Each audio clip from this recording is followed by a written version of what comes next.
Well, we're deeply concerned about it. Our core values are built around notions of diversity and inclusion, and anything that might create an environment within which we can't maximize those values is something that we take very, very seriously. So this is something that's disappointing in the actions of the legislature and something that concerns us quite a bit. How unwanted is all this attention just a few days before your biggest event of the year? Well, it raises great big issues that need to be addressed. So in that sense, it's fine to have the debate. Do we want it to be a distraction from these extraordinary games? Of course not. You know, the Final Four isn't a basketball game. It's an event that young men and folks have been working toward all their lives. The tournament is something that people spend their whole year planning around, traveling here. For many people that come to this event, it's a once-in-a-lifetime experience. We want to make sure that the Final Four is everything it's supposed to be for the players, for the athletes, for their families, for the fans, for everything that goes on around it. We don't want this kind of a distraction. On the other hand, the issues of diversity and inclusion are very, very serious topics for us and for society. How big of a financial impact could this legislation have realistically? There have already been few cities, including the state of Connecticut today, that was talking about banning travel by city and state employees to Indiana. How concerned are you about the financial impact of this legislation?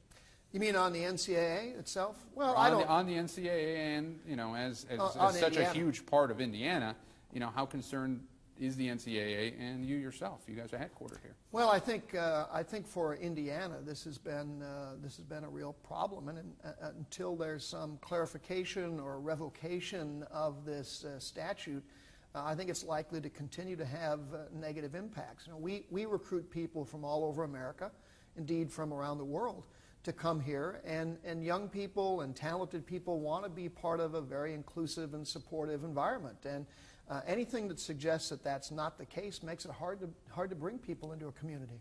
As part of your statement that you released last week, you said that you would consider how this would affect future events. What did you mean by that? Just that. You know, when we're all through with the Final Four, and before this law goes into effect, by the way, it doesn't go into effect till July, so we have a little bit of time, but before it goes into effect, I and the Board of Governors that oversee the NCAA need to sit down and talk about what does this really mean, what are the real implications, and what does that mean for the many events that we host here. It's not just the Final Four. We do many things here, and of course it's our home state for the national office. So we're going to have to evaluate what that means and how we want to engage with the state going forward. Today, Republican lawmakers in the State House said that they were hoping to clarify the language of this bill, hopefully even by week's end. Do you think that this should be clarified, or do you think that this law should be repealed? Well, I'm not a legislator. I'll leave that up to them. But I do know that every communication recently has been about the need to clarify what it is, what it isn't, and that's great. I'm all in favor of that. But so far we haven't received that kind of clarification. Indeed, it's become a little murkier since the original passage of the bill. So I and my colleagues are waiting anxiously to see what they do. And Republican lawmakers insist that this bill, despite reporting in the media, or despite what opponents say, that it does not legalize discrimination, and that it wouldn't allow businesses to deny services based on religious beliefs. Is that something that, you know, have you been talked to by legislators to clarify that, or why do you think there's been so much miscommunication about what this law actually does? Well, I have talked to many people. I've talked with the governor, the Speaker of the House. I've chatted with the mayor here in town, who's a Republican, who was also in opposition to this bill.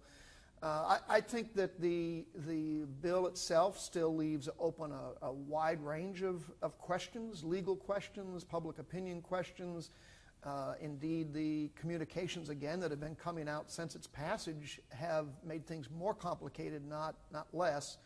So I think there is need for clarification. I don't know what the intent was. I don't know that anyone does right now what they really intended by this law, but I do know that it has caused a large amount of confusion and apprehension about what kind of inclusive environment really people want here from the legislature in Indiana.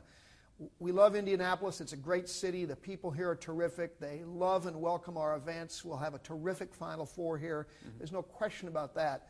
But it also is a question of what was the intent? What are the unintended consequences of this legislation? Do you think that the governor made a mistake by signing this bill? Oh, I'll leave it to him to answer that question. I just know that it has caused us, many corporations, many citizens, a great deal of difficulty.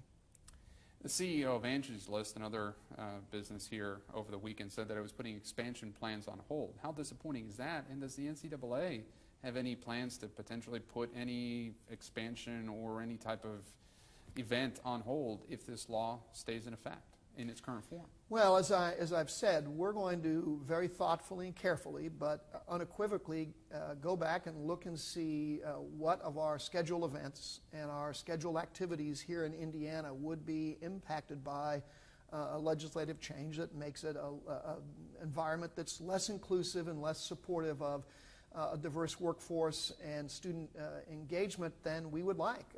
This bill is fundamentally at odds with some of the core principles of higher education and of intercollegiate athletics, and so it's very disappointing.